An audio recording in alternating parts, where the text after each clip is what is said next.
Hey guys, we'll hang back for a little bit and let everyone join. Cool. How's everyone doing? I think I'm gonna start playing music for some of these in the beginning to wait and let people in.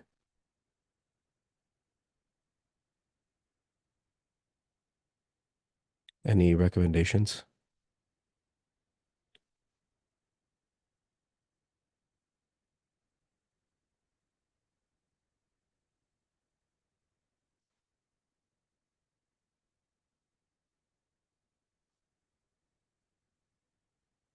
Cool.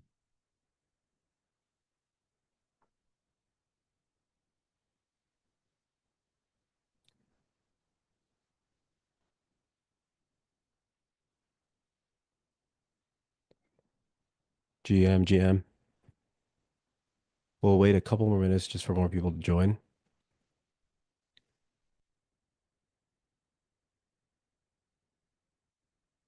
Yeah, I really gotta start playing some music.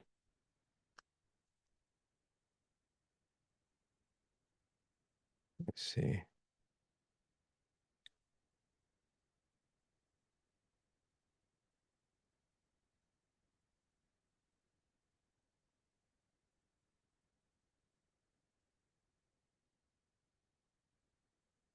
Oh, okay. GM,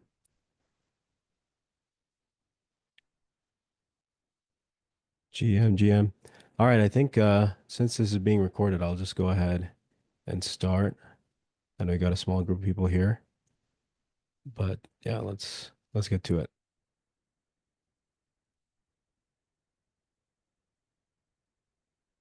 Cool. All right. So,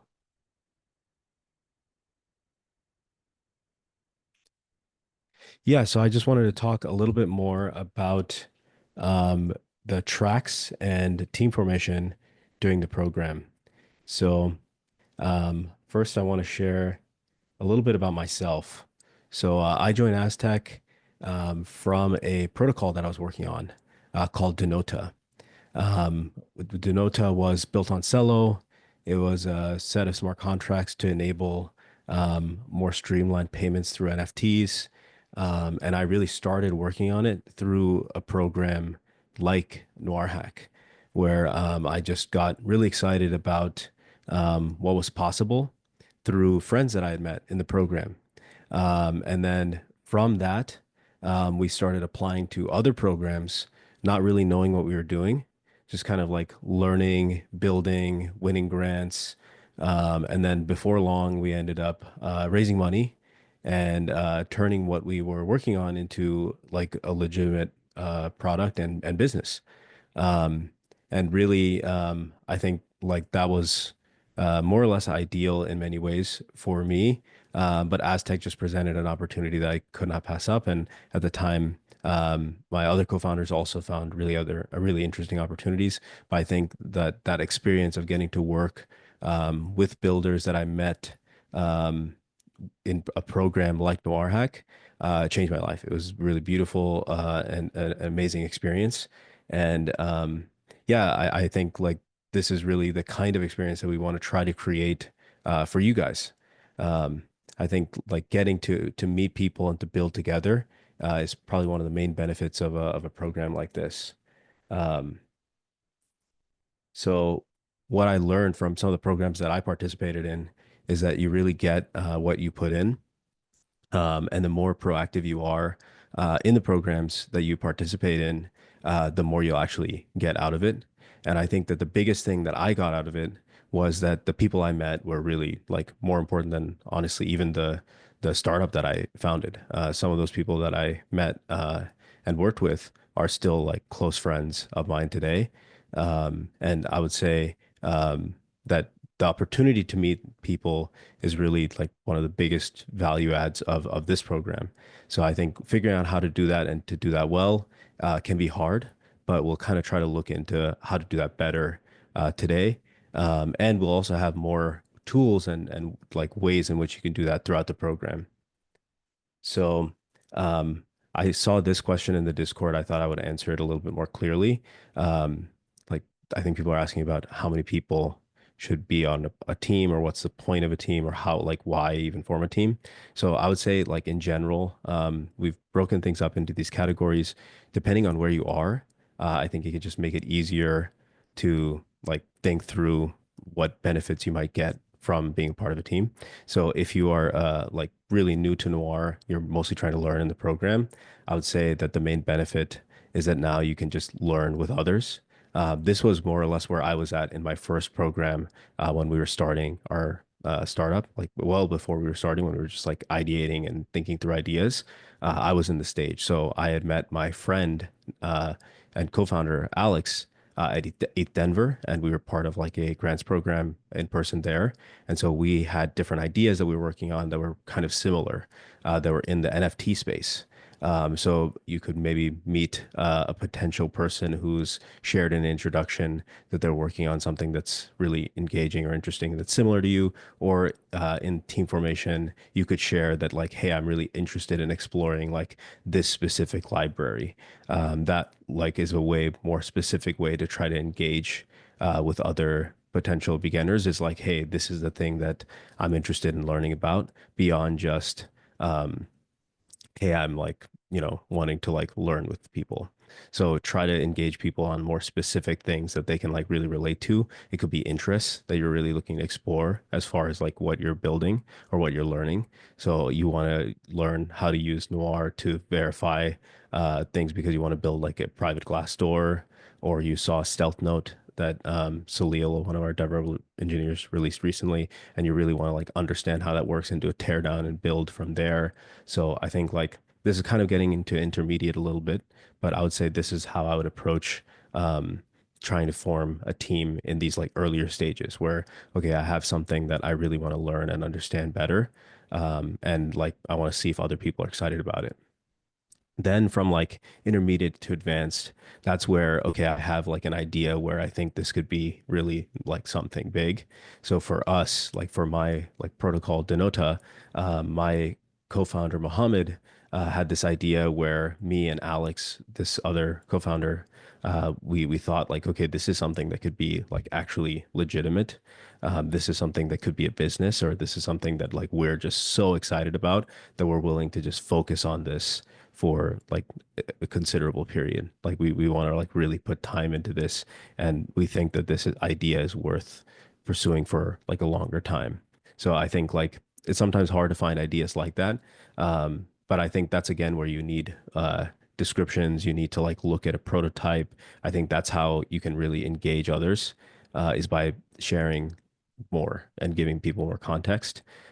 So with our story, Mohammed had built out, actually, sorry, Alex had built out a prototype, and then that really started to like flesh out Mohammed's idea, and then that was when we were like, okay, this is maybe actually something that is for real. If he didn't hack on that, like the earliest version of our protocol, I don't think that we would really have had built really anything. So I think like if you're really excited about an idea, sometimes the easiest way to just start hacking and then share in like team formation or with a person, hey, this is like my idea. This is like kind of what I'm thinking. And then finally, I think the most advanced stage is, hey, like this idea not only has legs, I think like this is something that really could be a business. And NoirHack has this demo day at the end of the program. And this is an opportunity for you to do more than just like win prizes, but potentially launch a business. There'll be feedback from some of these VCs, and a lot of these VCs will be interested in potentially investing in the products and teams that come out of NoirHack. So if you think that what you're building is really, something like really meaningful, then or can make a real impact, then it's worth it to get even more serious. And then our teams here at Aztec are here to help. I think that would be something I would love to just get a DM about, where you really think like, hey, I want to potentially pitch this.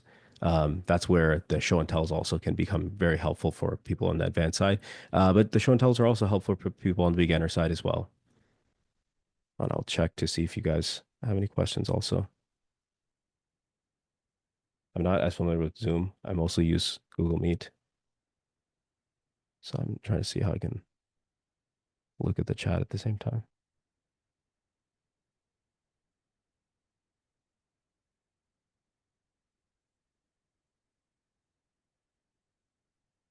Uh,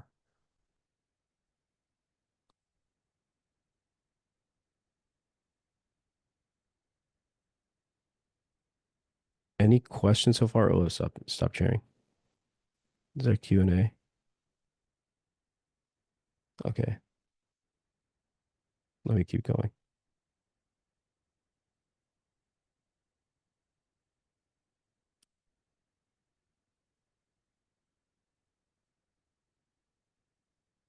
Cool. All right. So to form a team, we can even look at Discord briefly, but I would say like using the team formation and introduction channels in more direct and specific ways.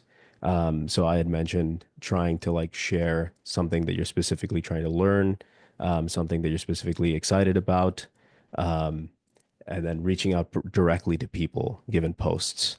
So I think like we can talk through some examples. I mentioned a few already, but I think that will be key to kind of get a better match in this more asynchronous program. It's difficult, I would say, to like try to do some of these things asynchronously. So the more context you can provide to people, the more likely that you can actually find something that is exciting or that you want to work on, or that you can put something out there that other people are excited about. So to try to incentivize you guys to work through this more, there's potential for swag and rewards for folks who are able to share that they met through the program, even just to learn. So if you're able to like find other people to like hack on something with, even if your intention is solely to better learn ZK Passport and to build something simple with their SDK, you have no ambitions around like trying to build like a real product. You're mostly just trying to, learn Noir better. You can probably find someone in our massive community that was also interested in that. And you guys can both win some six swag together, or maybe win some bigger rewards or win some prizes. I think in general, working with someone will make it a lot more straightforward at that lower level, or even at the advanced level. So we'll have these speed dating sessions, but I think will make it a lot easier to find people to work with, especially if you're an advanced. You're welcome to attend any of the sessions. I think it could be helpful for advanced people to partner with beginners as well, or beginners to partner with intermediate people. So the sessions will be open to others. But I suggest like, if you're very serious to focus on the advanced ones, if you're really focused on trying to learn together and maybe form more like study groups to focus on the beginner ones. So we'll have these different sessions that will begin from next week. They'll kind of be more informal and chill like this. They'll be a breakout session structure where you'll be paired with people more randomly, depending on the group size. It'd be groups of like 3 to 5, where you can kind of share what it is you're working on and then see if you kind of want to basically keep connecting and working with each other. And then, yeah, besides this, we also have engagements. So on the team building side, we have engagements. We also have engagements on the track side. So for beginners, there are rewards for sharing in proof of proof. I want to try to especially give rewards to the first 50 people who are able to post in proof of proof. So definitely try to share, even if you're not a beginner, a proof of proof, especially if you're able to share like via Twitter. We'll give like special focus on people who are able to post on socials. And in general, like we're looking for people to do more engagements in the Discord. And so those engagements will turn into rewards depending on your track. So I have one example of like beginner, where if you can start like a thread and help. So not just posing a question, but saying like, hey, this is like, what I need some help with, and creating a thread, maybe sharing like what it is that you've already tried, sharing like today I learned in the general, sharing feedback, so responding to people in threads. And then the more you just in general get active, the more that you'll be noticed by us. And I think that will help your chances to win big in the program, but also to get noticed by other potential builders and people you want to work with and meet. So these are other examples of stuff you could do at the intermediate level. And yeah, this is more or less what I wanted to cover for this session. We also have a DevRel engineer, James, who will do like a technical Q&A, but we may have to hop to another webinar. Hold on. How many people can a team? Okay, yeah. Let me answer this question. So there's no limit to how many people could be a part of a team. So the teams, like I mentioned, like the tracks are more informal. They're just a way for you to like meet and work with other people. So it's really what your goals are. So like I said on this slide, um, you could work as a part of a like more serious advanced team. In that case, I would suggest having a maximum of 5 people, probably a minimum of, obviously two, where if, you're just working by yourself solo, you should. I think many of you guys will work solo and that's totally fine. But if you feel like you want to engage more on a certain idea or you're really serious about building something in terms of like turning it into a product or a startup, I think having a team makes that way easier to do because you can kind of select to have partners who can help you with your weaknesses. And then also you just have someone who can basically provide you morale, structure, and support. Whereas like oftentimes you post a program, it's hard to keep the wheel spinning. So I would say like if you really want to build something for the long term, then I would say try to form like a serious team, an advanced team, and then that would be like between 2 to 5 people. But if you're trying to learn, then I would say there's not really a ceiling to like creating study groups. You could create Telegram groups. I know many of you guys actually found out about NoirHack through Telegram groups, like the Telegram group Lisa, one of our DevRel engineers, runs. So creating your own Telegram group with just a few folks who are really interested in one specific library or in deploying on StarkNet with Noir or any of the other like ecosystems or libraries that will be featured in this program. You could form groups around that. You could form groups around like specific things that you're trying to achieve. For those like more beginner groups, again, there's like not really a limit. It's just more ways to try to engage with people who are like shared interests. So it could also be like locale based. I know also many of you guys are coming from Istanbul or Buenos Aires through like Crecimiento or through Moda Palace. So it could be also through like, hey, we're in the same community or hey, we're literally in the same place. I saw also someone posting that they're in Vietnam. So you maybe, if you have some people that are literally in the same place as you could form groups that are just IRL. Can I work in a team and also solo? So basically two projects.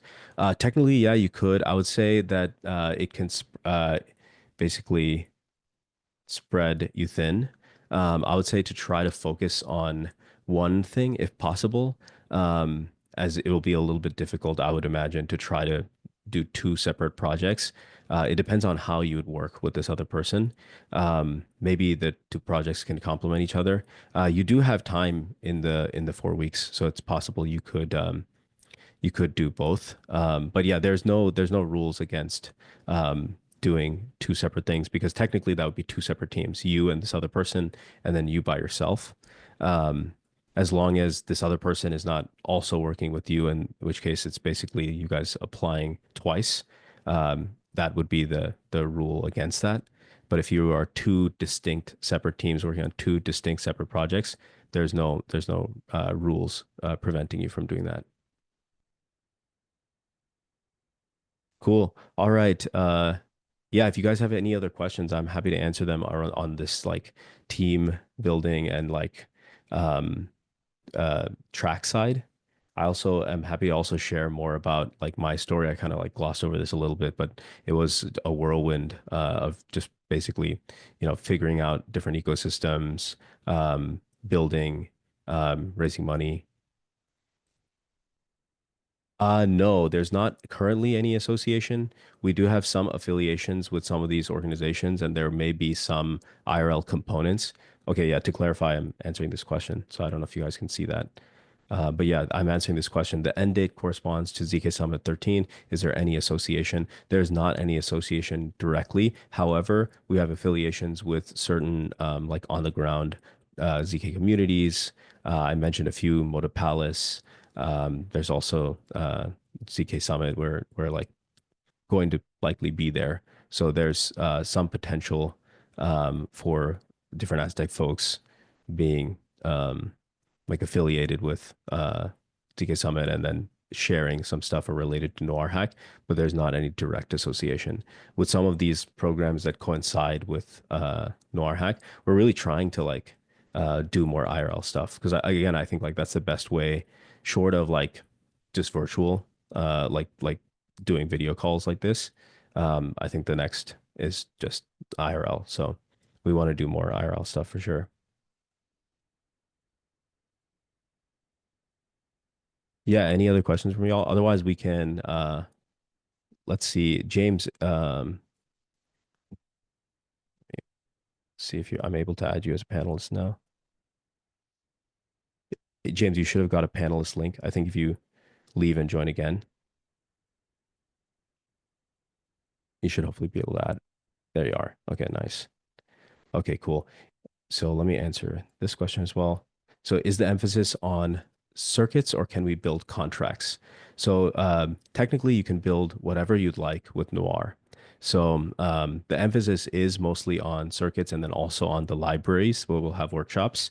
As there's a workshop for ZK Passport tomorrow, which I think is a really powerful library where you can build like some pretty interesting things. But I think contracts are quite a useful way in which you can use Noir.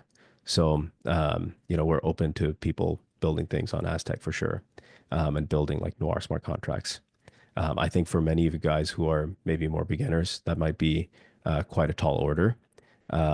But I think like, yeah, if you are more advanced and you're excited to build like smart contracts, like with Aztec, then we are totally open to that and we can support you with any like technical questions regarding like smart contracts on Aztec. Cool, James. Do you want to take over, maybe go into like more technical questions? It seems like we're already starting to get some more technical questions.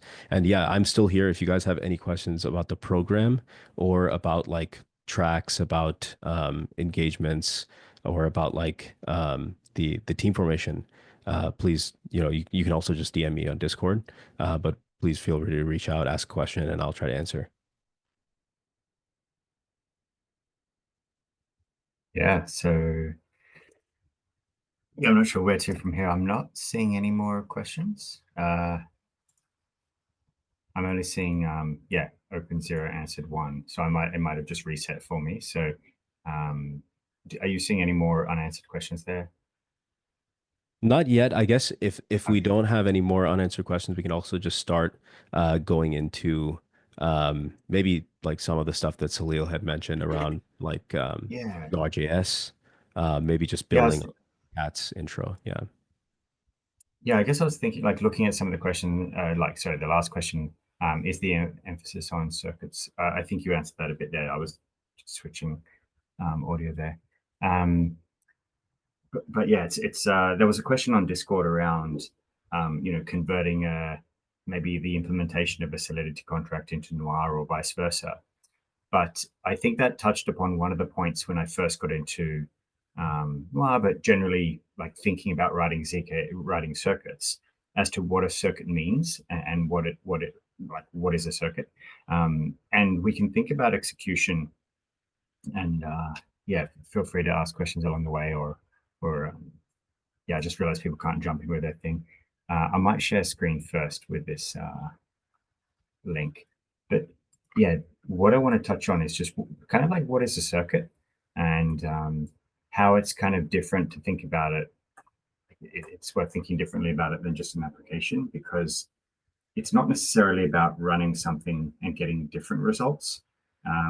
It's more so about proving something. So whilst there is a form of execution that occurs, that sort of occurs once, and then you're generating artifacts, and those artifacts are used.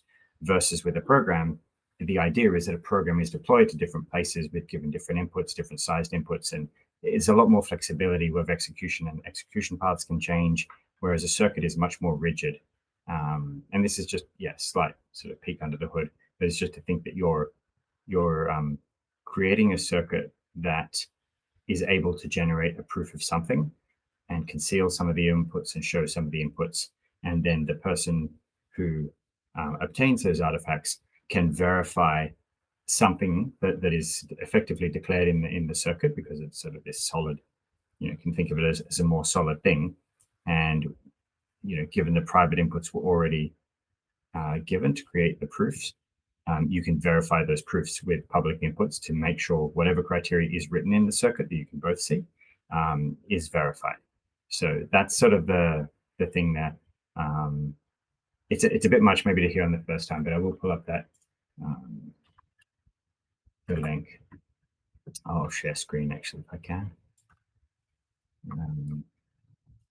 It's only showing the whole screen. That's annoying. Well,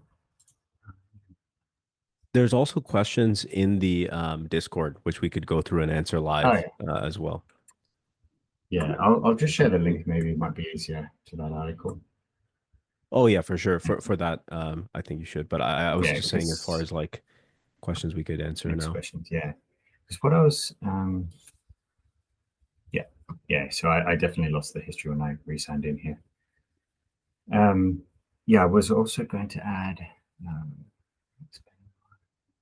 Yeah, I was going to touch on applications and also just the example circuits that people think about is like proving your age. Like that's often kind of like the very simple example to explain it, but I don't think something like proving your age without a basically signed credential is as useful. So it's a good example to start would be, a common example people start with is I want to prove I'm above a certain age without revealing my age.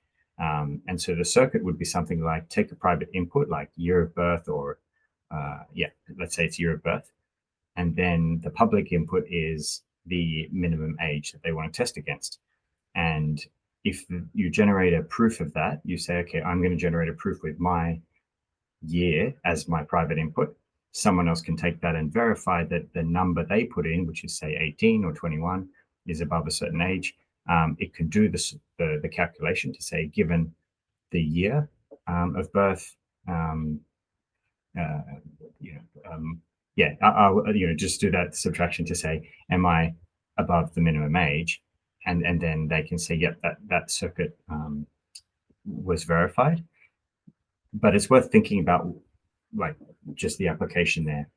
If anyone can just plug in a private number, obviously that's not as useful because, so there, I think most are being recorded. To answer that question. Oh, sorry, I should. So yeah, regarding the question, our session is recorded. I have access to them. That should be a Rafi question. Yeah, they are recorded, and you are able to access them if you aren't able to attend all of them. So the first kickoff session from yesterday was already posted. It's on YouTube. There will be a StarkNet workshop today. There will be office hours after this actually. Sorry, James, for double booking you, but we got some office hours. We may even just continue in this live stream potentially. But we'll see about that. But yeah, in general, yes, they are recorded and they'll be on the Notion. Cool.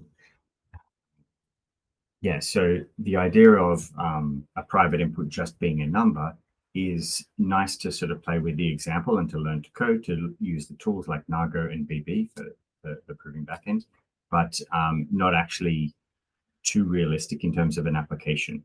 And that's why proving some signed data is actually more meaningful, like and more useful for products.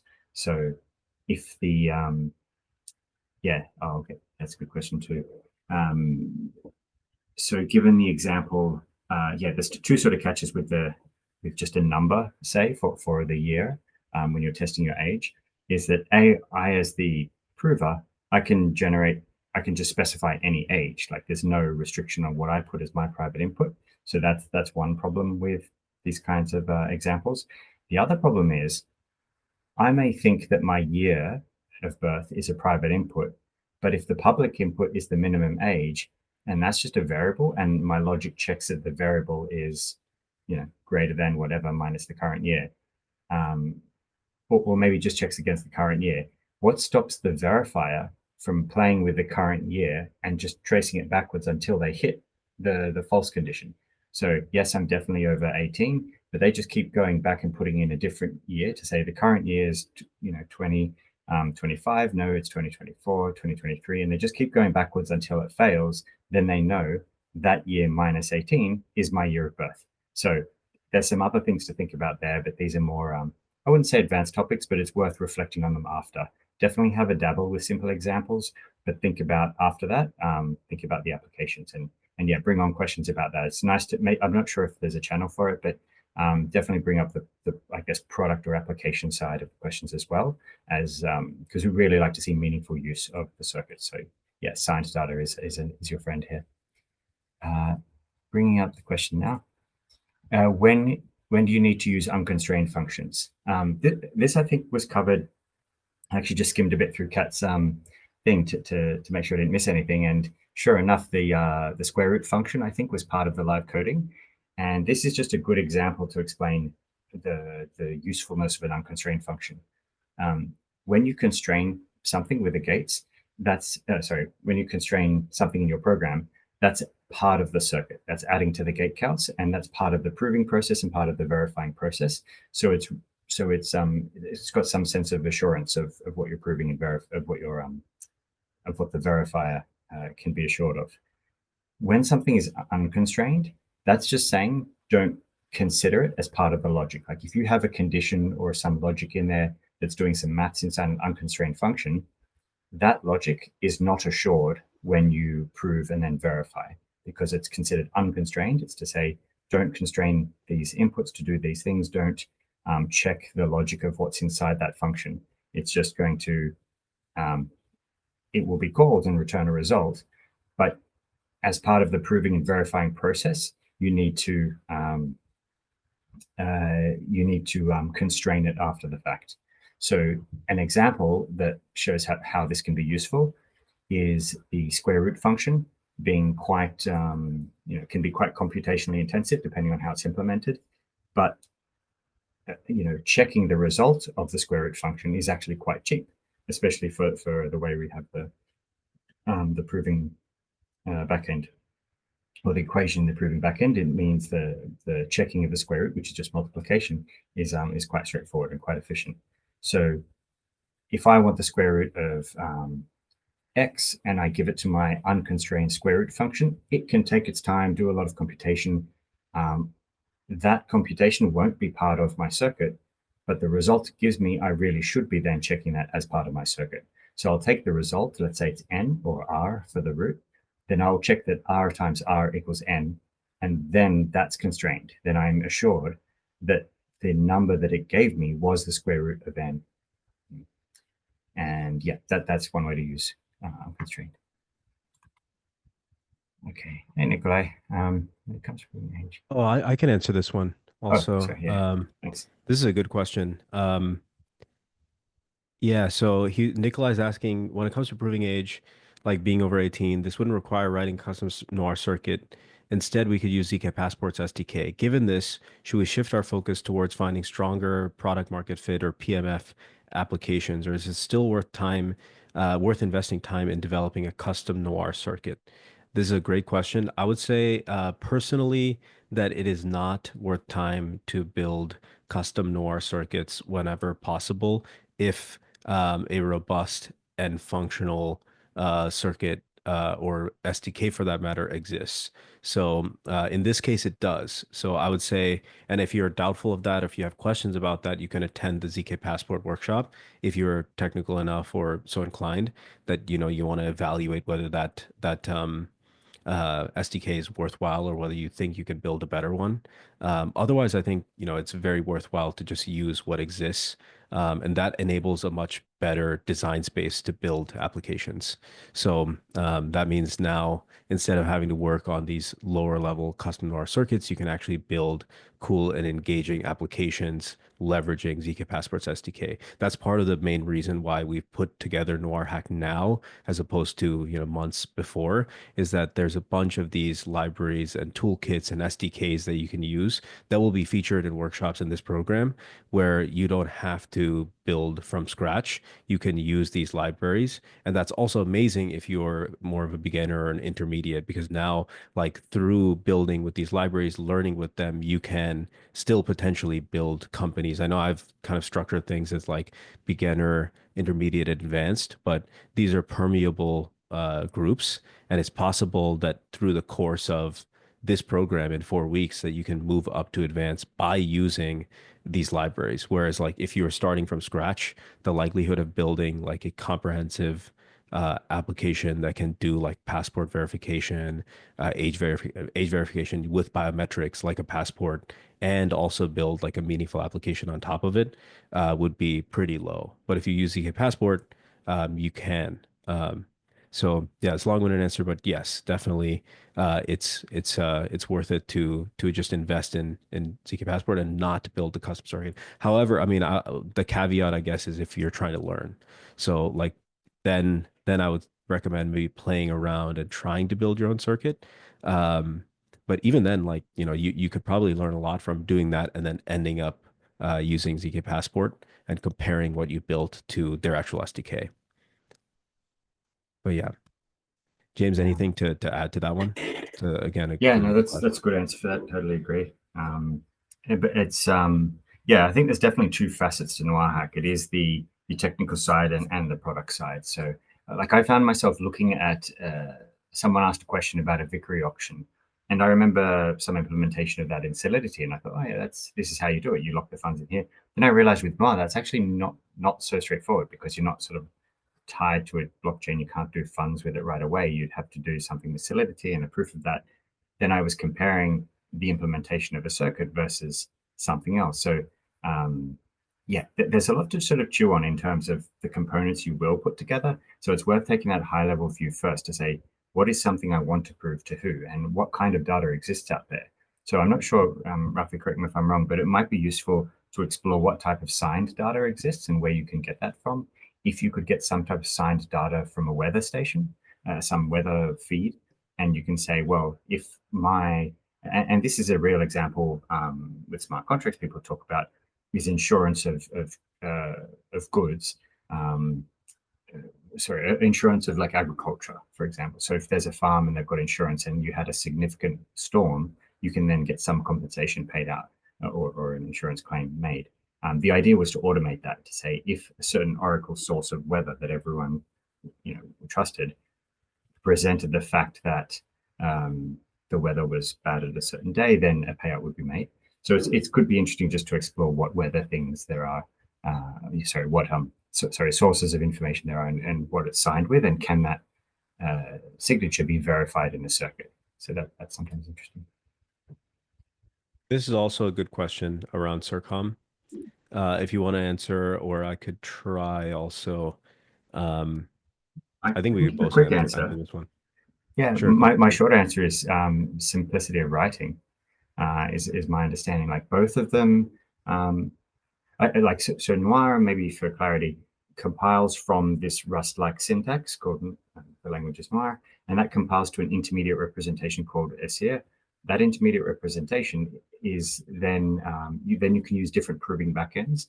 And at the moment, the main one we use is Brettenberg, which is developed by Aztec. So that's sort of, in a sense, we've decoupled two things: the compiling of the circuit language into this intermediate representation, which is a bit, I guess, lower level, and then the backend takes that low level representation and generates your proofs and allows you to verify and do all that stuff.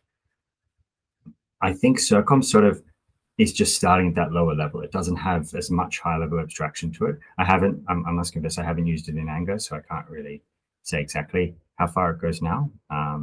But yeah, my TLDR is that yeah, Noir is much easier to write and more intuitive, and therefore more secure because if something can be verified at the language level, that's a lot clearer than trying to have a human verify a low level circuit.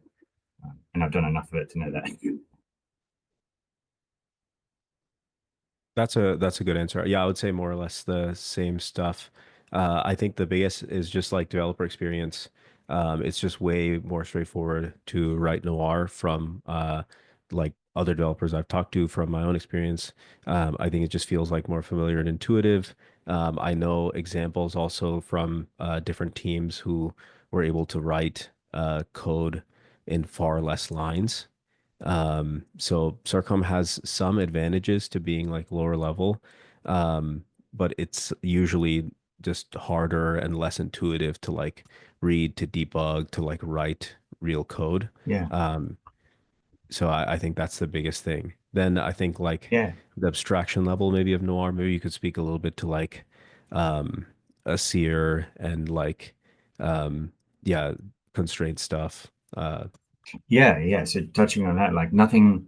I think you're still with Noir. You can drop down to some lower level syntax. I'm just trying to remember what that sort of shows us because I haven't used it too much. But yeah, in terms of optimization, there's always ways you can rework your Noir code to be more optimal if you wanted to.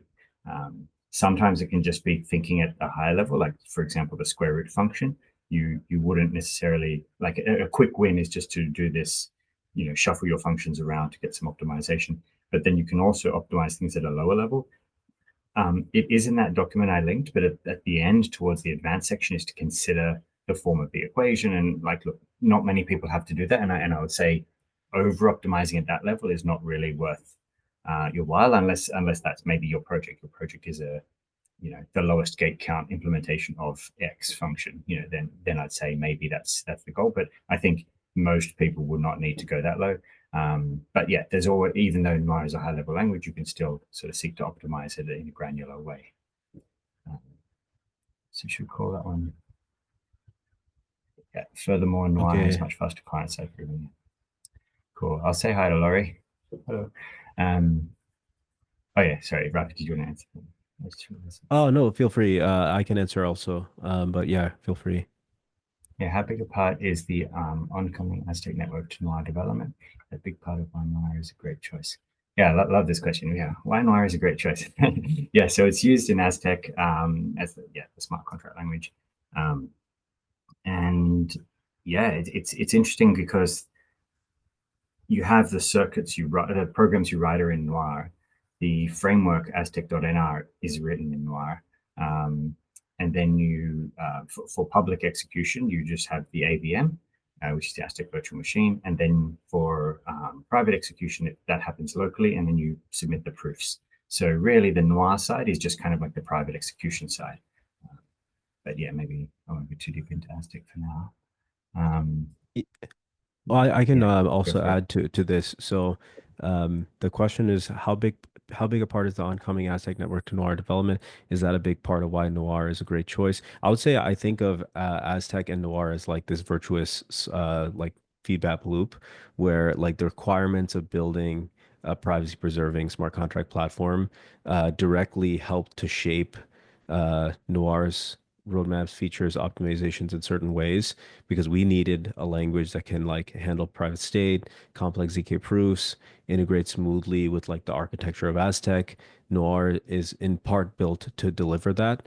And because of this like investment and support that is critical for Aztec's like the network success, we also have like this language, tooling, documentation that like other people are contributing for to like other use cases. So there's all these libraries like Zika Passport that have been able to benefit from this language. And now I think like Noir is a great choice beyond just Aztec because now there are libraries and communities that are building with Noir for other reasons.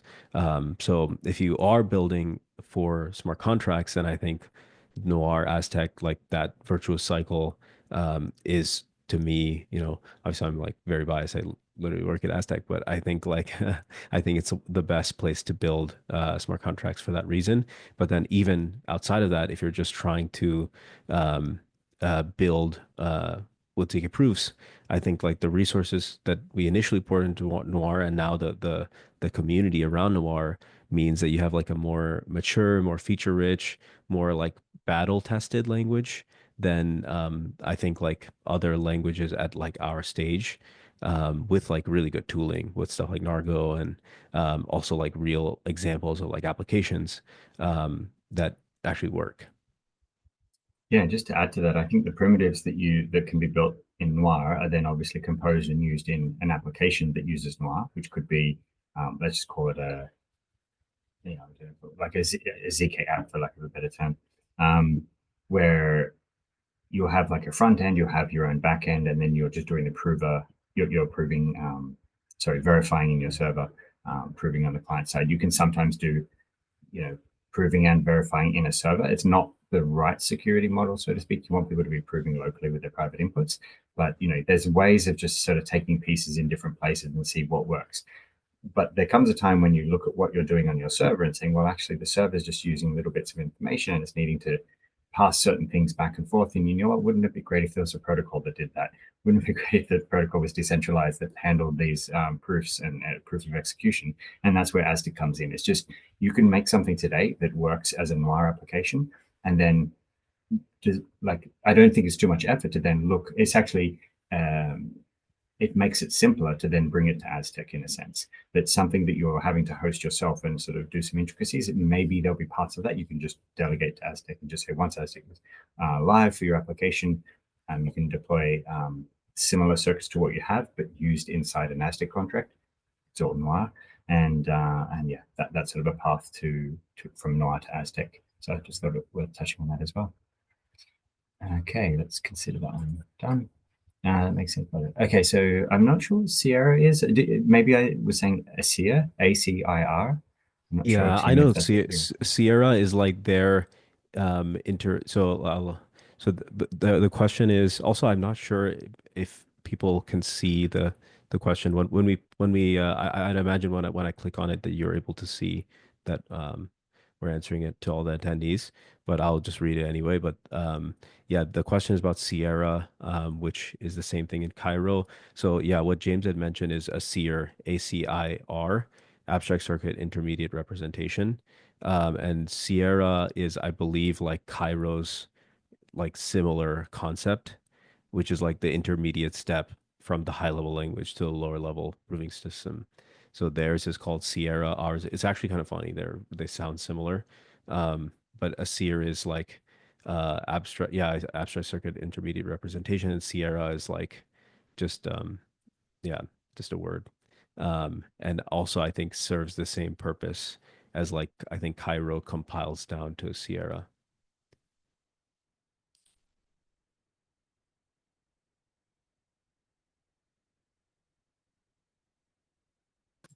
Well, I'm wondering, yeah, I know we've got 10 more minutes till we switch over to Noir office hours.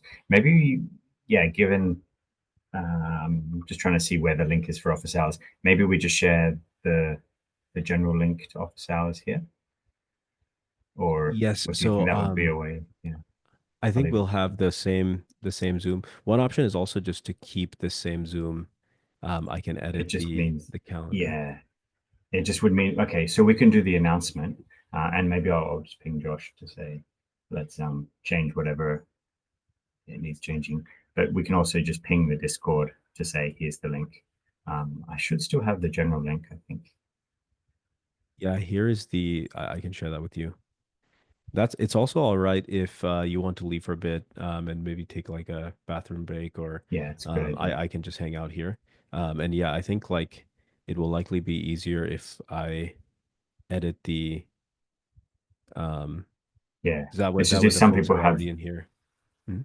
yeah, it's just hopefully, yeah, I think when we post the announcement, they'll catch that as well. So, because that's often how people join the Noir and Aztec office hours. We posted an announcement. So, yeah. Yeah, I'm happy to. Do you think so? What would you prefer? I think also for Yeah, people in the let's audience. do that. Like if you've updated other things, and let's keep this one. I'll get the general link for this one, and then I'll prepare the announcement in Discord for Noir office hours. Okay, cool. I'll edit this event here. So,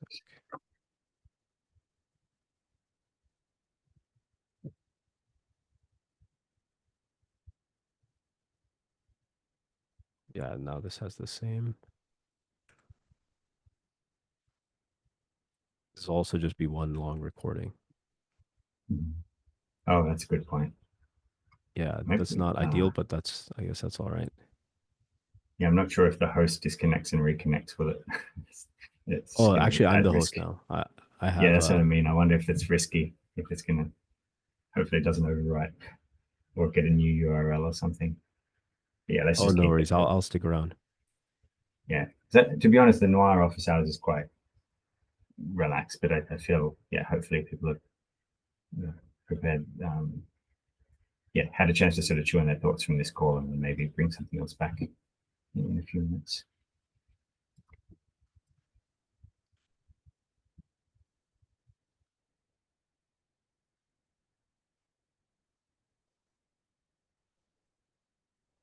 I shared in the Discord as well. Cool. Yeah, I wanted to figure out how to play some music in these little off moments and just but yeah, I don't know if you have done that before. We can also just chat. Oh, sorry. Yeah, and also James, Yeah, feel I think, free if you'd like to take a break. Feel free. no, oh, good, oh, good. Yeah, so yeah, I think if you play a sound, there's a setting to say computer audio as well. Microphone, audio, There's voice, also voice some questions backgrounds. in the help. Oh, that's a So good are you point. guys using the latest Nargo compiler version for Node Guardian or the Cool. old Yeah, I version? might jump back then. I'll be 1 sec. Sure, no worries. I was looking at some of the questions. Some of them are very specific to Nord Guardians.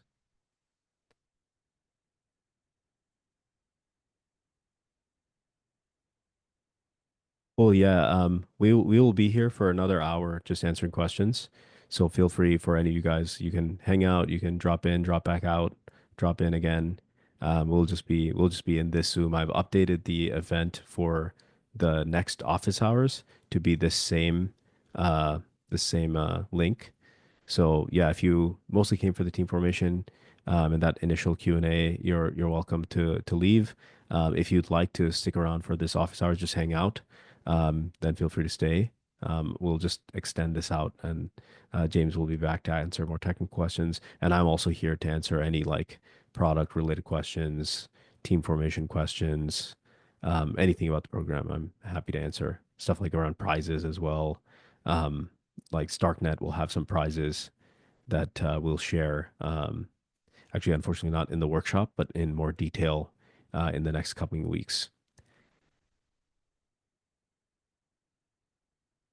Yes, this office hours will be recorded. It is being recorded right now.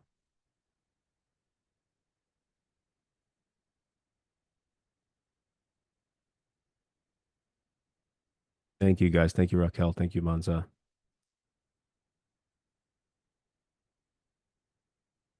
Hi, Andy. Yeah, again, for those y'all leaving, no worries. But if you are sticking around, at the top of the hour, we'll start a workshop, which will be in this same live stream. So you're either welcome to stick around or jump back in a couple minutes, or just leave and then we'll have another session actually with Starknet later today.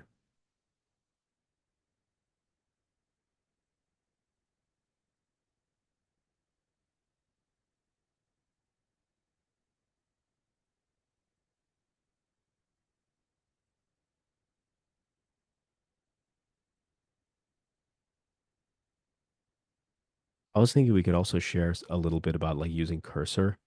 I really like Cursor as a Mhm. IDE. Yeah. I think especially for beginners, it's quite fast. I also think I don't know if folks know about like using the Noir docs like bot, like the AI that's in the docs. I feel like people maybe Yeah, don't know good about shout. that, but I think that that's incredibly useful. Just asking basic questions to the bot in the docs. So, I mean, we could take one of the Q&A questions as an example, maybe. What's a good Yeah, so one? still got some people here.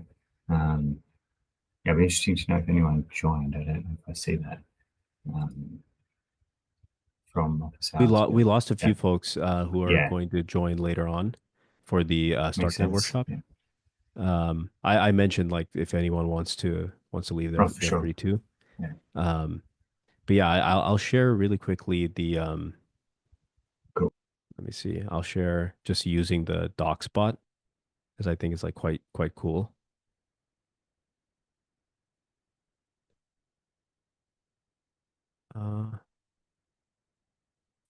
Let me see.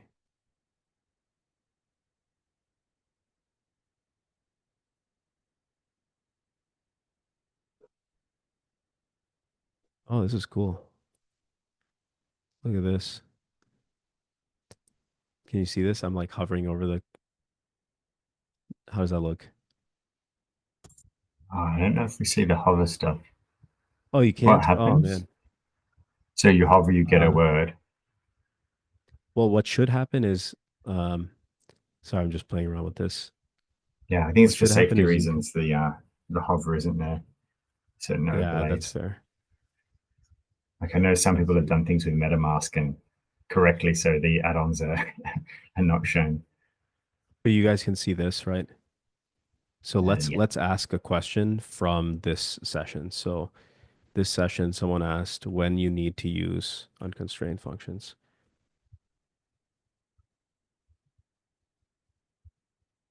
So here I'm just showing off for anyone joining now. I'm just showing off the AI bot within our docs. So here it gave like a pretty comprehensive answer to one of the questions y'all asked in the Q&A when you need to So use unconstrained functions. yeah, that So first point's exactly it. Yeah. yeah, The when you yeah, what does it want to something that's computationally expensive but easy to verify. and you can ask follow-ups. So like you could say, okay, wait, what is witness generation?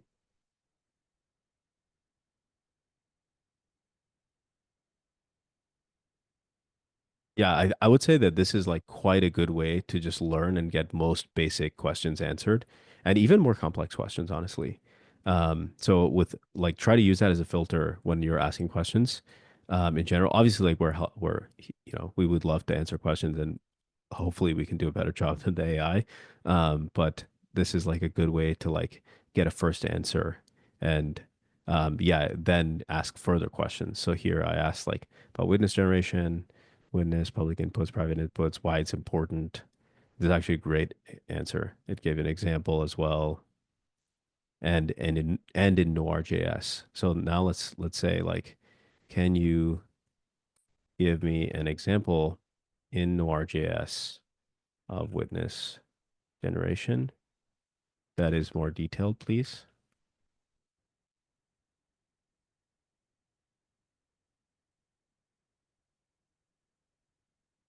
Okay, absolutely. So nice. Step-by-step example, witness generation. Nice. So it gave us a simple circuit. It told us how to import, preparing the inputs, generating the witness, what it looks like, and then the full example. Then also reference the tutorials. And then now it's even suggesting like, hey, let's you want to so I mean like I'm really bullish on this type of stuff. I think in the future there will not no longer be tutorials. It will literally just be AI that custom builds stuff for you as you like move along your learning journey. So I mean for you like you can already do this with the AI bot in our docs. So like now like let's say like yeah let's do a more complex example. I'm wanting to build something around age verification, but I don't really know what to do or how to make it useful. The AI will suggest hopefully something cool. Let's see. Great. Age verification, classic example for zero knowledge proofs. Let's brainstorm more interesting than just over 18. So country specific. Some of this, like we were talking about earlier, the question that was answered or that we answered, that like Zki Passport will make a lot of this more streamlined. But for learning sake, you can learn how to implement this. And then also, I mean, like the AI will give you ideas as to like how to do interesting stuff, right? So it's saying user age verification for their country model. Okay, nice. Traits, structs for person and for country, how to do it in Noir.js, and then real world use cases, online alcohol sales, content access, event entry, even explain. So, and then again, it's like, do you want to keep brainstorming? So yeah, in general, I mean, I don't know if you guys have seen this, but this is like quite a powerful way to just like explore what to do with Noir. There's also one for Aztec, for our Aztec docs. So if you are building smart contracts, let's go into the docs. We have a bot here, and it's the same. It works the same. You can get a lot of questions answered. It is trained on our docs and then also the Aztec monorepo. So it has like quite a lot of familiarity with Aztec and can get you like, I don't know, 70% of the way to like a decent answer. Um, yeah, so just wanted to share that. I think like also we could go into cursor, but maybe let's take an aside and then maybe James, if you want to walk through anything, or if we want to maybe like open it up and take any more questions. Yeah, and I think where you had those good in terms of exploring the applications as well. It's just kind of nice to have an AI there that you can talk to, and it happens to know the docs and the code as well. I believe it's got full access to that. Yeah, so for applications, I guess it's handy to try to break up the components. Like that, it's probably quite obvious at first that you have a user and you have the app or the company or the group, whatever it is, that will have some circuit, and the user will have something private, and then there'll be something that the user wants to prove, and the application can do something based on that. And there's a few ways that it can action its verification of a proof. So if, we were saying before about a server-side example that is verifying it on the server and then doing something there. That's a great way to start. But then maybe you want to do something on a EVM-based chain. So then you might create a Solidity verifier so that you can verify that proof on any supported EVMs. We do have a link showing supported EVMs in Noir docs, so you can find that there. So yeah, it's just to say where do you want the action to happen, and so the two parts: what inputs do you want to take from where, and then where do you want the action to happen. But yeah, as a stepping stone, you can just start in a sort of in a server to begin with, just to say I'm going to verify this in JavaScript, and go from there. But yeah, it's just handy to like it's that that level of abstraction means you can do anything. Like there's a lot of ideas out there, like to say, well, where can this signed data come from? Will it be your local sensor device in your house? Will it be some smart meter that you can get data from? Some, yeah, can you verify that your house used this much energy in a month and get some, you know, government mock government benefit for using less energy for your size of house or your zone or whatever. Yeah, lots of random ideas based on what the inputs are, and it's just where the actions take place. So yeah, knowing you can do a Solidity verifier is the other part of that, to say, yeah, you can verify something on an EVM. But yeah, I'm not seeing any more questions here. I could pull up cursor. I think this case wasn't working before. I don't know what's happening with my. I used mine here. I might have to update my. Yeah, my Noir LSP is having an issue.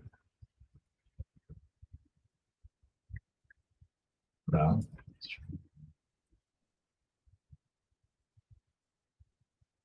yeah, I'll try. Let's just share the screen here. I think I can share screen.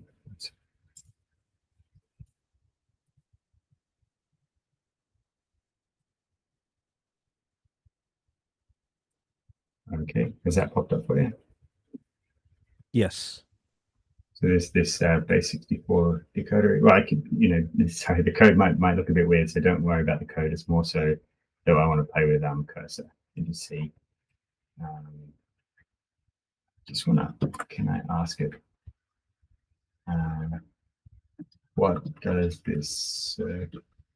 Do you want to see how vague I can be with the question and what it actually answers?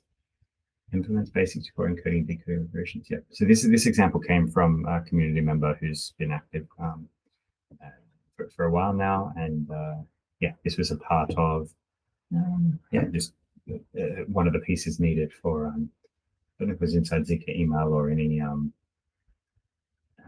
yeah, the Stealthnote or something. But yeah, I don't know, maybe it's just emails. But anyway, it's a one particular piece that does a conversion, such that you can verify that conversion and the information you got, and that the signed payload is, sorry, the signature associated with that data is matching what you want.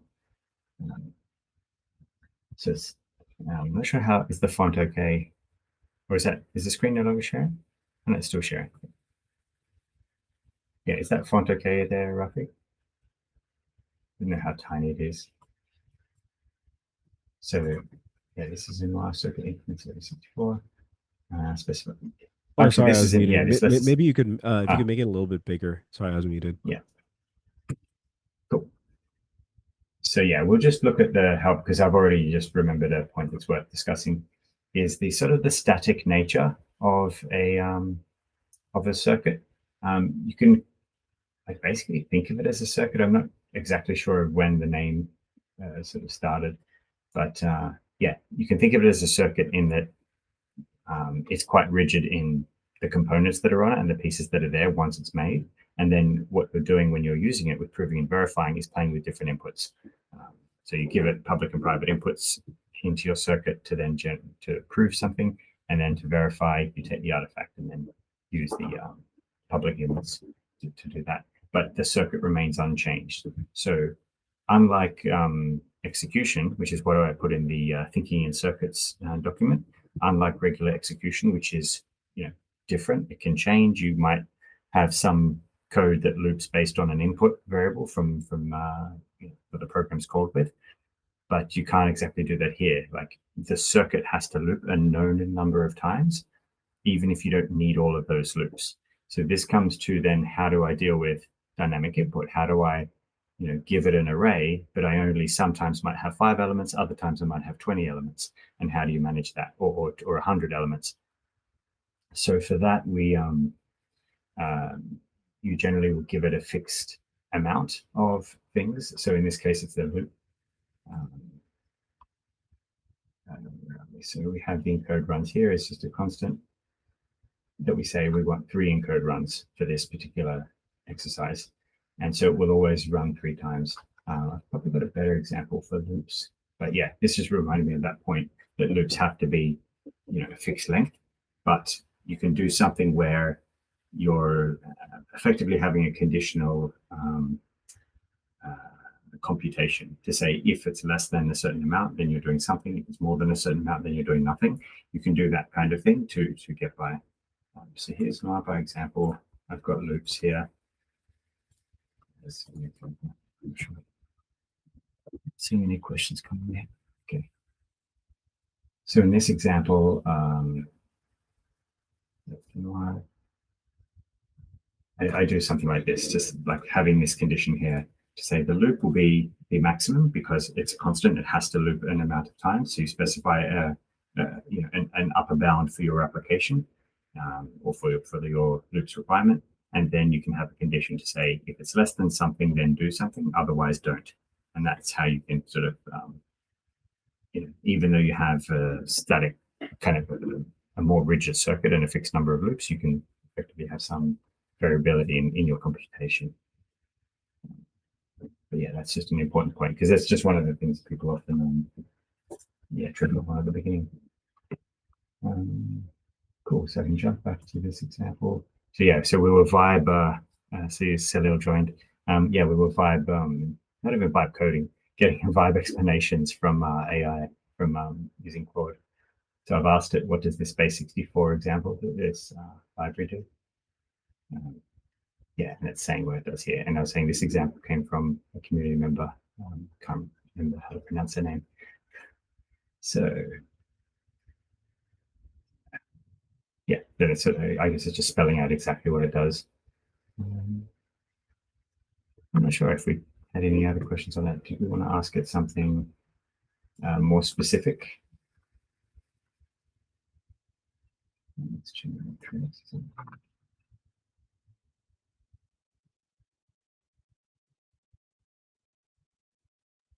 Okay, so for this one, wonder how much we want to go into comp time, because I feel you may come across needing something like comp time,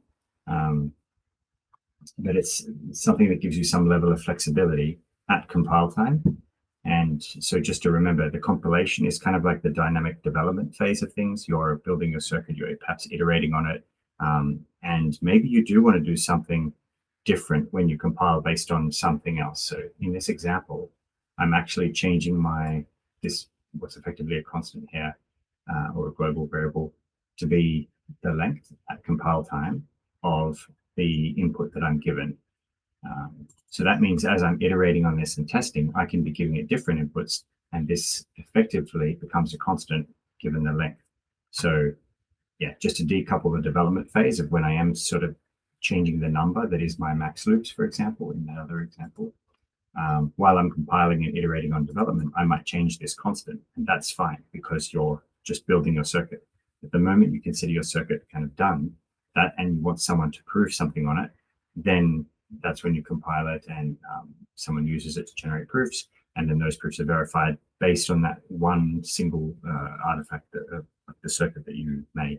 So yeah, so during development you may iterate on the constants, and a convenient way to do that is with comp time.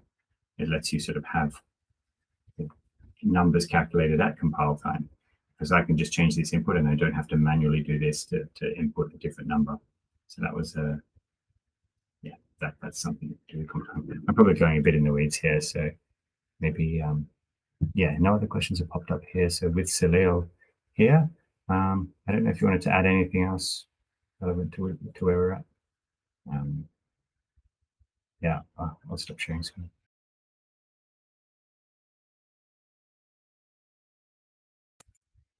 Yeah, I don't know if yeah, maybe a high level of something in preparation for the next workshop. What do you guys think? I know, Salil, you have the intro tomorrow. Yeah. Like, so we could maybe do some prereq stuff for that. I also thought we could do like some ideation around like some basic use cases and maybe implementing like a simple example for like maybe like private age check or something that we could do like quite quick and live. Although I mean like you could do that with ZK Passport as well, but it will be interesting to show that because we'll have ZK Passport in a few days, so that you can get an idea as to like what's going on maybe under the hood. That's one example. There's others, maybe like basic game. But I think private age check is a good one. Um, like any kind of simple examples where we could kind of throw together Yeah, stuff. yeah, Or just like pull up a for library. context. You could even, yeah. Oh, sorry. Oh, sorry. Yeah, I was just going to say for context, like I did sort of mention that the yeah, the example of an age check where you give it your year as a number is not you know, it's maybe good as a simple example, but not as not so practical to use. So we've sort of covered that a little bit around what's something meaningful to prove. So I think if we want to touch on applications, I think a lot of the stuff in Stealthnote, for example, and the libraries that we have around that, Zika email. I mean, I can bounce off the Ziki P2P example, but yeah, I don't know if Salil, you had something in mind that you want to touch on. Yeah, so I mean, this is something I plan for tomorrow's session. Yeah, the idea is to do like a RSA verification in circuit. So yeah, this is the foundation of the Kmail, Stealthnote, and many other projects.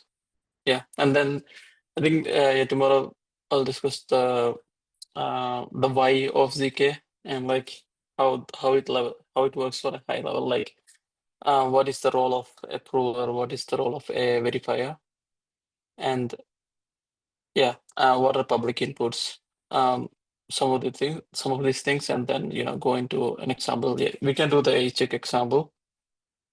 I mean, as a start, it could be just you like the prover provides an age and then prove it's great or something, then we can look into how it works in a practical scenario where your date of birth is signed by the government or some entity. Yeah, I don't have anything planned for now, but yeah, we'll get some examples and some basic slides and images tomorrow. Yeah, maybe we can just go over for those who are here. We've got 18 still. What kinds of data is sort of signed with RSA? Like I'm actually not across all the libraries that we have in terms of signed data. I know ZK Passport's using maybe a couple of different ones for different governments, have different types. RSA for email. Yeah, what kinds of data can we prove? Yeah. We could talk about that. Yeah, so in purely in Web2 world, we had these RSA signatures to prove authenticity of the data, right? So like if you take the passport, then it has like this bunch of personal information, and that data is signed by some government using their private key. Now you can, if you possess this data, you can take this data and prove to any third party like this data is valid, and like the person that verifies this data, they are sure this is accurate data because it's signed by some public key, which they know, which the verifying party knows belongs to the government. So like they can verify this data is attested by the government and can validate all the information. But the problem here is that in order to do this, like with what we have now, the proving party or the user whose data is being validated, they had to share the entire payload. So in order to do the RSA verification, you need to give the full payload, which means that you have no privacy. So you as a prover, you cannot prove that in the signed payload from government, there is some specific value, but you like only reveal that and hide the rest of the data. You cannot do that now. And this is why verifying the RSA signature in a ZK circuit is useful. So in your ZK circuit, you do the steps for RSA verification, and like your full payload, your entire payload, that is like a private input to the circuit, and you only reveal some portion of your data. Maybe you only reveal your year of birth, but you can hide everything else. So and that's like one use case of ZK passport. And similarly, the ZK email also works in the same way. Like emails are signed. So every email you receive will have like a digital signature, which is signed by the mail server of the sending domain. And this is primarily used to authenticate an email. And like if the email is not signed, usually Gmail or your email client will send it to spam. And you have the signature to make sure this email came from the right domain. And with ZK email, what we are doing is verifying the signature in RSA signature in ZK. And then instead of revealing the whole email, subject and body, you can just reveal some portion of the email. So yes, I think a lot of Web2 infrastructure or Web2 signed data is with RSA signatures, and that RSA signature, and you can do selective disclosure with that using ZK. And this is also like a cool way to bring real world Web2 data on chain, because like these entities sign data and publish them in Web2 world. We can do ZK, and then you can verify it in Solidity or verify it using our on-chain blockchain verifiers. And by doing that, you are bringing off-chain data on-chain, or like bringing real world data on-chain. And this is one good use case of ZK.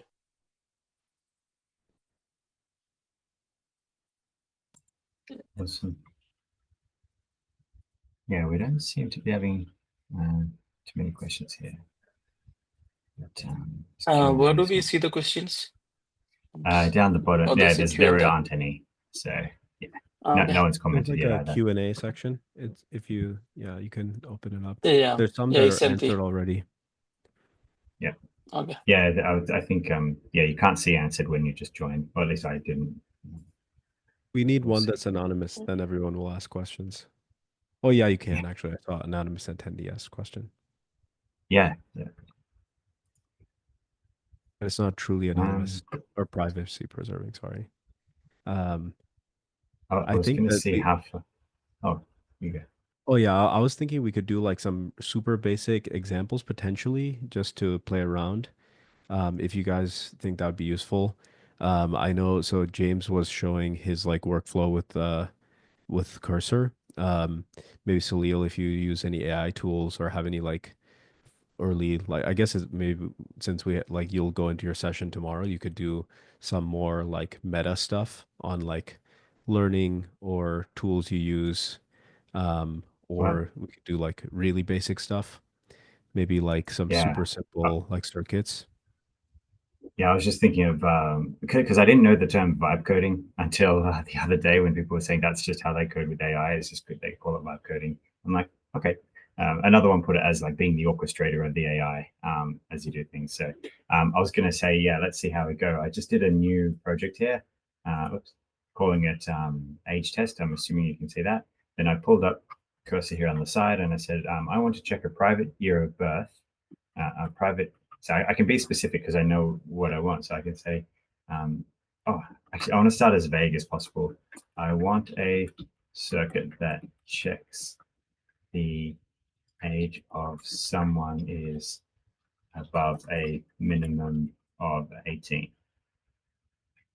Like I just don't expect it to do. Yeah, okay. So it's done something that's not so great, but not too bad. Let's accept this. How do we accept this? Can I just accept all?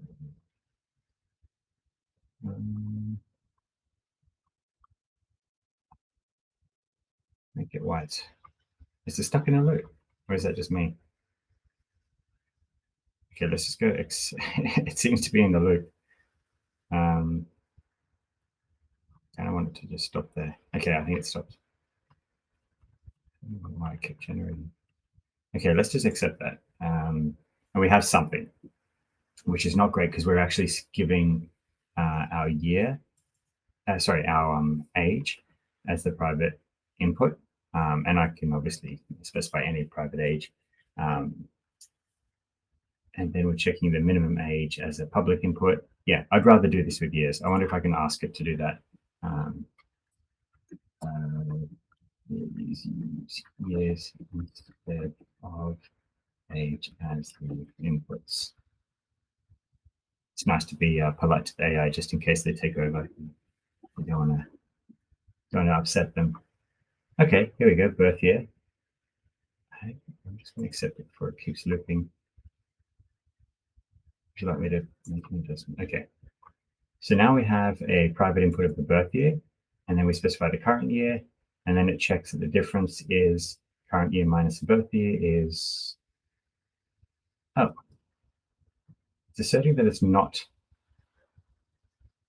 wait, that's not right. We're checking if the age is non-negative. Type of, okay, so that's obviously, so maybe we'll touch on fields here. Yeah, a field is a type of number that is very large. I mean, for like that's the start. It's Try adding the Noir docs as well. This is something I like. So if you in the chat, if you press like press the at button, shows how much I and use. then select docs, and then oh yeah, you have one already. You've indexed it. Yeah, it looks like it's Yeah, I indexed probably quite a haven't while ago. called that one recently, but Click on that one, because I'm in a separate thing. Okay. Oh, or that's you it. could add new doc. So Yeah. now you have the Noir Okay. docs. Yeah. Like so it scrapes it from the like site. So now like it looks like yeah the I'll docs you had probably for hit some limit. With the docs in my will, this is the assertion correct. Yeah, I'm trying to be as vague as I can, but I don't know if that's going to work so well. If it's, oh, it did. Okay, it did address. because I was going to point it to that area anyway and see what it did. Oops. This is accept. Oh, I feel like it's looping. Oh, it's because you have I the thought, agent function on. So do you see like, oh, yeah, okay. the agent function will continue to loop and will not There we be go. as. Maybe I want to That's switch to new. I've last. not Yeah. seen that. That's quite tight, actually. Yeah. Talking My about live teacher's coding. asked. Okay. I might want to reset this. That's one cool Well, feature that I would want to show you, and then also everyone on the chat is like you can just add the docs, and then it will give it a lot more context, and it will just yeah. be a lot better at writing Noir. The other thing that you can do is there's a cursor rules file. So if you go to oh, how do you go to Oh, that? I think if you I go was to going to try to help, get the results from this one because it did have it earlier. Like it had it here. Can I ask it to do this instead and implement this? Is that auto fix? Oh, okay. So it's trying something and then getting a mistake and then it's saying, oh, it should be an assert. So it's not. yeah, usually Yeah, it the way got I use stuck cursor itself. is Okay, more that like, explains it. yeah, this is stuff that's like automated, so you can turn off all of that because like oftentimes it'll make um changes Mm, that are not great. So you can turn off that, like gotcha. by default it's enabled Yeah. so that you can just So that make all the changes yeah, really fast. let's just sort of conclude the example, then I'll pass over to the AI stuff. So what I did want to do with this one is when I mentioned that people can effectively, like the verify can effectively brute force their circuit because there's nothing stopping them from calling it multiple times because they're just running their verification locally with a different year. They can fake the year and just keep putting in earlier and earlier year. So it's handy to be thoughtful about what do I want to prove? Like I want to prove I'm over 18 and I obviously don't want people to know my year of birth. So I might also assert, let me just ignore these comments. I want to assert that the current year is greater than 2024. So they can assert from last year or above that I'm over 18, but they don't know when that changed. So this will fail if they put in a year in the past. So I think it's just like little things like that is worth. Oh, over there. Oh, anyway, it's having some issues. Oh yeah, sorry. It feels oh, sorry, that's why I got stuck in the loop. My bad. So if I know they're going to be small, then I can say as some number. Oh, sorry, the year. So it's yeah. Oops. Yeah. What was the question? Yeah, so it didn't quite clock that it's got to cast it, which is so I'm leaning over for there because I'm between two screens. There we go. Yeah, so that would be yeah, one way to do it. Yeah, so, sorry, my point there is to say that if you want to just think about what's being proven and what's being verified and can it be exploited. We did see in some past hackathons, I think it was, I can't remember if it was specifically Noir or Aztec, but yeah, there were some things that people were putting for their Solidity verifier that could be reused or abused. So it's worth, yeah, making a first pass, making something work, sharing it in the chat, like sharing some thread, like Rafi was saying, with what you're doing. And then that way people, like, you can look at it yourselves and we can also look at it and give some feedback, not only on the technical questions, but also on the design and what it covers. So yeah, maybe I'll hand over to the more AI people. Actually, I mean, if you want to keep sharing, I think like we could keep working And do on it through that. here. Yeah, do AI stuff on there. So like there's stuff like I've not explored that could be interesting to try to explore. We have a little bit of time. We could also end early. There's a StartNet workshop that's going to come up in the Oh, next straight like up. hour. So I also will have Yeah, to yeah, be probably there. I keep think a quick like break. Yeah. the cursor stuff in general, like I will just say to everyone that's here, especially if you're a beginner, it's a great way to have like a partner to code with, like a if you've heard this phrase like rubber ducking, like programming with like the rubber duck. It's just always there. So what James had enabled initially, which is kind of like a lot to take in, is the agent, which it will just basically like do everything for you. And then what I typically do is more manual. So it's like it's doing PRs on your code. It's like suggesting changes and then you accept those changes manually. And then that way also it's a lot easier to learn. Otherwise, the AI just does everything for you and you don't really know what's going on. So I think it's better to have it more manual. And then usually what happens is it gives you these code blocks in the right hand side, and then you can choose whether you want to like integrate them into your code. Um, and yeah, I think it'll be helpful to continue from these examples. And then also, yeah, I can like kind of try to share like and see if James, you're able to like implement some of them. And yeah, maybe I can like start to Yeah, pill you on the AI stuff in this call. So yeah. there's also stuff Uh, that we try to set up around rules, which I've not played with. If you maybe look so in help and search for, I'm just, yeah. oh yeah. So I'll just see if that does that comparison. We need to restructure our assertions because we probably compare years and then it stopped generating. It's a shame. uh Here we go. Oh, edit mode. Oh, Okay, switching nice. behavior mode. So do you see that like apply button, like in the top right hand of the code block inside, not there, but inside the like for checking if current year, this little code block where it says apply to, yeah. Oh, okay. So this is Okay. typically how I will make changes with cursor, where you can just press this apply or you can copy. If you apply, it will now do it in like this kind of almost PR format where you can see the changes Okay. and then you can accept or decline.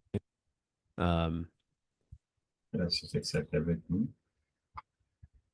So this is typically how I use it. But it's been a while since I've used it, but this is how advanced cursor was at the time a few months ago. Now, like this agent mode seems like it's more new. But this way is a lot more like to me it was more intuitive because it's easier to like learn this way. Don't know. I can just tell it to fix the error on this line.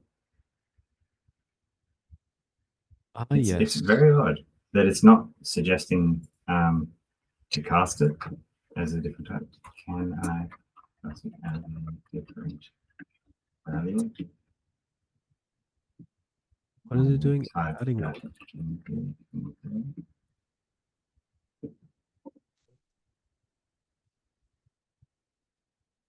Okay, let's see if this gets it this time.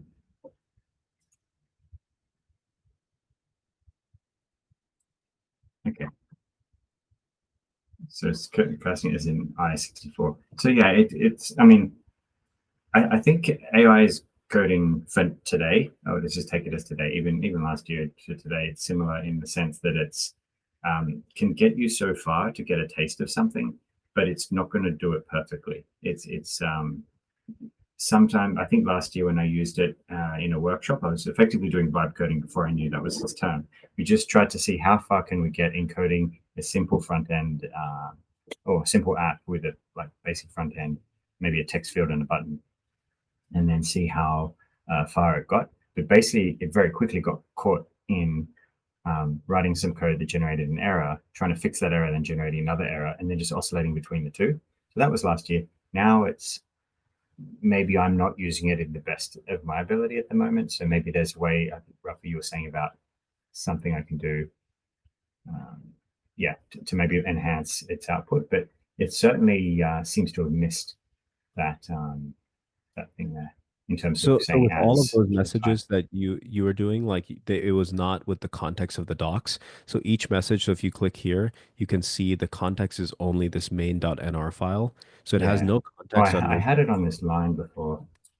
So I did Control L on here, and then it makes the context that line. But Yeah, yeah, not the the docs context though. of You're that right. line or that file is not enough. So you can add docs to a project as well, I believe. And then you can do that Uh, through like there's something called the cursor rules file, where in the cursor rules file you can add like, hey, always use descriptive variable names, include comments for complex logic. follow best practices for Noir for circuit design, and then you can add like the docs, and then in general you'll get way better answers because it will reference the docs before it suggests different things. It still is not perfect, right? Like it's still, but I would Mm. say like if you're a complete beginner, or if you're just learning Noir, you're maybe more advanced, but you're coming from another language, it'll often suggest that you, and then also like, so if you see the docs that it's linked, try clicking one of these. Let's see if that works. Like if you see quick start, like I think it should ideally take you to the doc that it referenced. Oh, I've got a different. Oh, it's opening the thinking in circuits thing we linked before. I don't know why that's. Oh, So it's okay. got like older versions of it too. It's actually got two versions here, and thinking in circuits is the name of it today. Quick start end-to-end Noir doc. So it's got quick start twice. Yeah, you know. Yeah, Yeah. if So you so basically, the I'd say yeah. Sorry. Go on. oh, sorry, go ahead. Yeah, I was just saying maybe it's just basically good to get a sense of some things or maybe to set up some initial thing. But the moment you start to get into specifics, it's worth, yeah, maybe trying a bit more with AI, but then bring the question back to the forums, ask other people, ask in Discord. Yeah, we're going to be here checking it a few times a day at least. So we should get an answer pretty promptly. But also, if you see an answer that's interesting for you and sort of around what you're asking, feel free to piggyback off that question as well.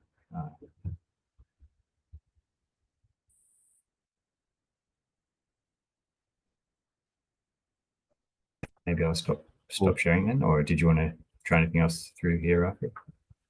I think this is good. I mean, like, I totally agree. I think like that in general with AI, it's not going to get you all of the way for sure. But yeah, I think like with some of the stuff, yeah, if you guys have questions, I think like it's worth it to invest a little time into setting up Cursor if you're a beginner. I would say, and maybe I can share some of my configuration files. I think I have some for Aztec. But yeah, I can also just try to draft up like so in general, like if you had the configuration file for this project set up for Cursor with like the docs, and then also you index the latest docs, and then you have like other different stuff that you want to make sure that it does, it'll be way more powerful as a tool. So like sometimes it's just not actually like focused on correctness, for example. It will just like try to like figure out the best code fix, but won't actually make sure that's correct. So often I'll give it input that says like, or rules in the project that will say like ensure that code actually works, or like double or triple check for like correctness before you suggest anything. So if you finagle with it a little bit, then you can get like maybe like 10%, 20% more out of it, and then it can become like worth it. I also think on a long enough timeline that this will be how like most people write code, because it's just going to be way more efficient and faster to use it than to not use it. So yeah, I definitely think like if you're in this program, you're listening still. I would recommend just trying to play around with it, especially if you haven't checked it out yet. I think at this point, probably everyone has like messed around with some AI tool like Cursor or Copilot, or there's one called Wave, I think. There's another one that's more like agentic. Maybe you guys know, I forgot what it's called. Wave Surfer or something like that. Actually, I think I have it. Windsurf. Yeah, But maybe. yeah, with these. Oh, sorry. Go ahead, James. Sorry. Yeah, I was just thinking. Yeah, so I'll stop sharing in a second. But yeah, this is part of the Noir language server. So if you haven't set that up as well, that's part of your VS Code. That is quite helpful. It can tell you the types here. So here you see this. It's telling me that it's a type field. Um, because of like sort of based on what it's given here, it's inferring the type here, and that's great to get that before we've even hit compile, like before we even hit save, it's telling me the type. That's just useful, keeps the code clean by maybe not having to type it yourself, but then it sort of fills it in for you so you can see and be sure of what you're checking. Yeah, so yeah, the Noir language server. I think there was a link. Someone asked the question in the help, and yeah, the link was provided. So, yeah, this may be the last I have for the screen, so I can stop sharing. Yeah, maybe you can show the extension you installed Right. for the no.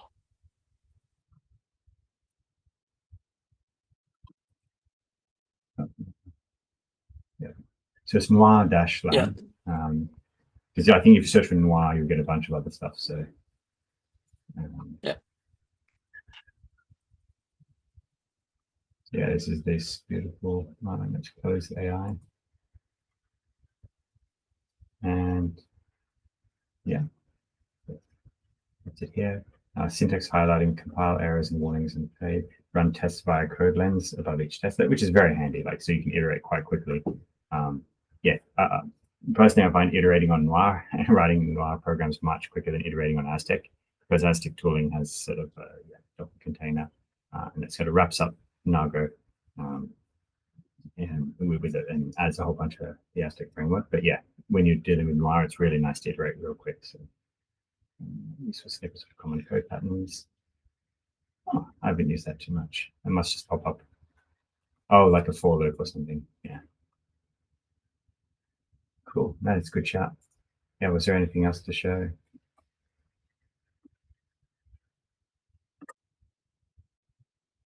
So maybe I'll go back to Good shout on the LSB. I think that's a really good thing to cover. oh, okay, maybe this is what it is. Yeah, nice. Maybe before that, I want to show something on the fields. Can you? Yeah. Yeah. So in the test, can you remove one of the main call? Just keep one. Oh, I see. Yeah. Yeah. So now if you run the test, it will pass, right? Can you just show that? Yep. Yeah. Now, can you change that birth year to 2030?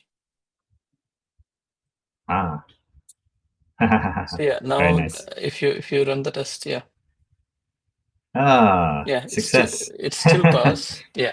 Very good. So yeah, I think we briefly discussed about the Yes, you field. want to touch on. So field is like a large number, but all operations in ZK that's on top of field, it rotates over a maximum number.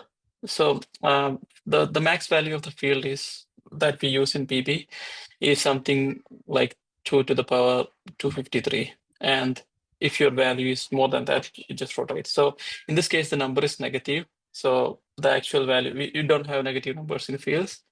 So instead of negative number, it's some very large number, and which is why the test pass here. And I think what you can do is just maybe like print the age, print length. Yeah, after line 5, you can print the age value. So we can see what's the value.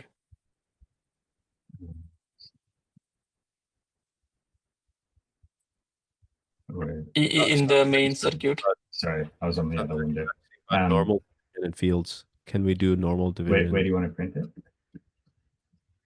Print the value of age after line 6. Oh, age. Yeah, so now if you run Nargo test show output, it will. Yeah, so maybe like at the you can change the birth year to 2000 for now, just to see the correct value in the test. So line 15. Yeah. Yeah. Now if you run, and I think that's the value 18. for 24. 16 plus 8. Yeah. 24. Yeah. And when it's 2030, when it's a negative number, you're seeing like a much larger number. So instead of -6, it's some very large number. Yeah. So that's something to something to be careful when working with fields. Negative numbers rotate over the max value. The same will happen if your max value is above a certain value. I think the trick here is to assert that we actually already birth year is less than. Yeah, I guess I guess this is where we can think about the incentives of the design. But yeah, if we wanted to be absolutely sure of the circuit, we could put something like assuring that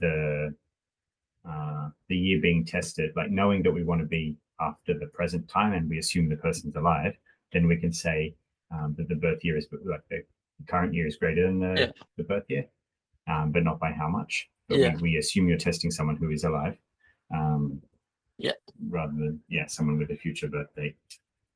So that would be one way as well, just to assert that. The other way would be to assert that age is less than 200 or 300, and then I don't know. That's not future proof. With this all these life we are hacks that people are inventing going to new. live. The longevity programs that everyone likes. Could you guys make no assumption. This question? The Y3K bug. I'm sorry. Sorry, can you guys hear me? Yeah. I was gonna ask this this question that Sandesh asked, is a good question. Can we do normal division in fields? Saleel, do you want to answer that one? Because my explanation goes a bit into the maths. Like with fields, no. Like division. It will be field division.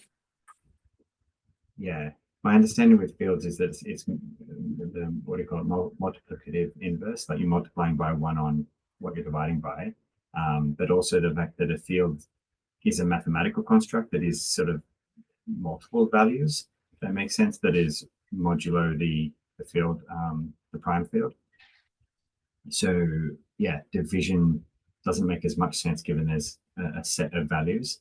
But that's I think the pure mathematical definition of fields that but most people will probably be looking at a field as the, maybe just to make the point that the field is the type, mathematical type of a number or set of numbers, I guess, that is how the cryptography works, but it is also the interface we use when we use a variable. So generally speaking, we'll probably, if we're thinking about something like this, we just want it from the onset to be the number we expect it to be. What that means, though, is that it has some range checks on the size of the type. And we then don't have to do this as everywhere. And it's probably just safer to begin with. And you're not going to over-optimize by changing that. But it is something, it is a point of optimization if you then start to know what you're doing with it. So it's just easier to say. Okay, cool. So I mean, it is supported in Noir. Like you can divide a field by field, and you will get the expected result if you're dealing with like pure integers. But for example, if you're dividing a field with value 100 by another field with value 10, then you'll get the result 10. But like there are cases where you won't get any decimals or fractions, so that will be like a totally different number. And in general, you call this field division. So that will be the multiplicative inverse of the number you are dividing with. But it will work, but the value will not be always what you expect unless it's pure fraction without any remainders. So let's if the article I linked in the previous call, maybe I can relink it. Yes is the short answer to that things are more efficient as fields. But there's obviously the caveats that come with it. Like the efficiency comes from not having to do sort of the range checks, and then you're kind of losing resolution as well. So if you have a large value and then you sort of cast it like as a U32, but the value is larger than that, you kind of lose those significant bits, and you have a different number. So you just have to be mindful. Well, actually, it should error. Sorry, it should error. I was actually surprised that it didn't error when it did this.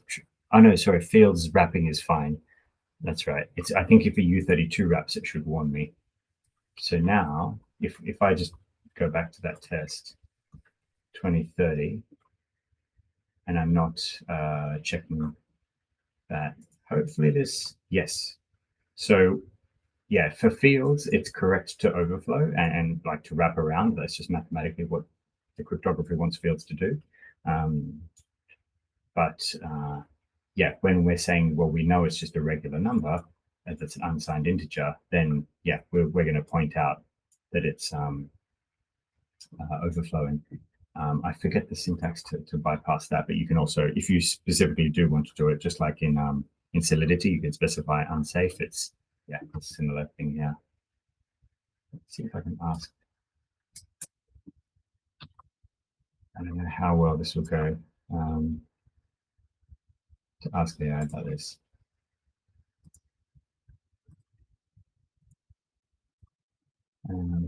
What can I allow unsafe flow in this line? So hopefully you can get that from the docs, but I have a feeling it's not reading the docs.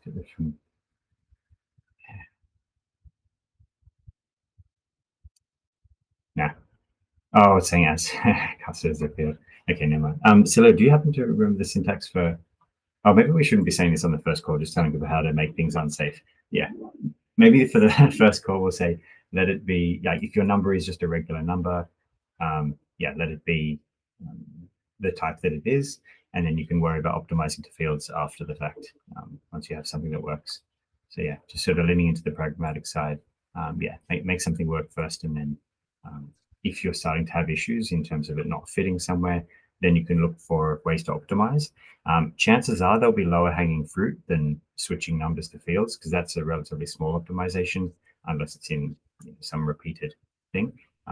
There are other things you can do with, yeah, maybe how many times you loop. Like you might have a maximum loop size that's very large, but maybe you don't need it to be under most conditions. So you can maybe have 2 circuits for your solution that you say, if the size of some input is below a certain length, then you have 1 circuit. But if exceptionally the size of the circuit is, the length of the input is above a certain length, then you might have a different circuit that's sort of expecting that. Yeah, there'll be lower hanging fruit. And so I would say build what's simplest first, make that work, and then you'll find other ways to optimize. Yeah. Also, I wouldn't recommend always using fields for efficiency reason, because like the cost for doing a range check is very minimal. And it's probably nothing when you compare to the gates required for the rest of your circuit. But yeah, it will, if you're sure you're dealing with integers, unsigned integers, then like using an appropriate type is always better. Maybe you're dealing with bytes, and then you can use U8, and it's better to have this range extend at the beginning to avoid unexpected issues. So just like this is also a good example we have now, right? Like with fields, we had this overflow, but like since since this is practically like a integer, if you use the right type, then you get the errors. You get the overflow error. So yeah, it's important to use the right types. Yeah, it's a few extra gates, but I think it's worth it. Yeah, excellent. Yeah, Rafi, we're 5 minutes too. Yeah, let's wrap this just so that people have a few minutes to get ready for the Starknet workshop, which will be at the top of the hour. Thank you guys for helping out and going into the technical details with me. Cool.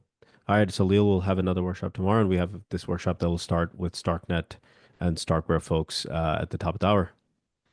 Thanks, guys. Yeah. See you Thanks, tomorrow. guys. See ya.